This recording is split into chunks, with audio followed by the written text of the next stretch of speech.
मेरठ थाना लिसाड़िया क्षेत्र के कांच का पुल अहमदनगर गली नंबर 1 की रहने वाली पीड़ित युवती अमरीन पुत्र फारूक ने अपने सौतेले पिता फिरोज पर जबरदस्ती रेप करने का आरोप लगाया।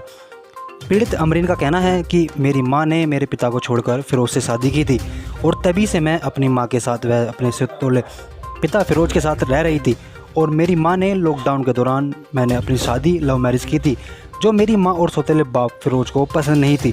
अपनी मर्जी से जो मैंने शादी की उसी के कारण मुझे मेरी मां और मेरे ससुराल से मुझे लेकर आई और मां वह सौतेले बाप फिरोज के घर में रह रही थी।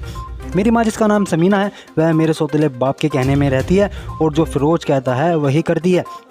कल रात मेरे सौतेले बाप फिरोज ने देर रात्रि को मैं घर में अकेली थी और पास आया और मेरे साथ ज़बरदस्ती रेप किया और मुझे धमकी दी किसी से ना कहने का कहा। लेकिन मेरी अपनी मां समीना से सुबह को कहा कि मेरे साथ फिरोज ने बीती रात को रेप किया है, लेकिन मेरी मां ने मुझे ही डांटा और मारपीट की मेरे साथ, जिसकी शिकायत लेकर मैं थाना लिसाड़ी गेट पहुंची और वहां मौजूद पुलिसकर्मियों ने मेरी रिपोर्ट तो नहीं लिखी किसी भी। मेरी मां समीना व मेरे सौतेले पिता को थाने लेकर बुलाकर मुझे उनके हवाले कर और मुझे मेरी मां व सौतेले बाप अपने साथ घर ही ले गया।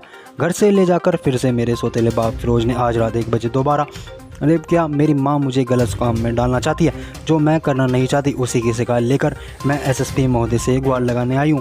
मेरी शिकायत सुनकर मेरी रिपोर्ट लिखे। आपकी शादी कब हुई थी? मेरी शादी को 5 महीने हो गए। घर वालों ने करवाई है आपकी शादी? नहीं, मैंने खुद अपनी मर्जी से गई थी लव मैरिज।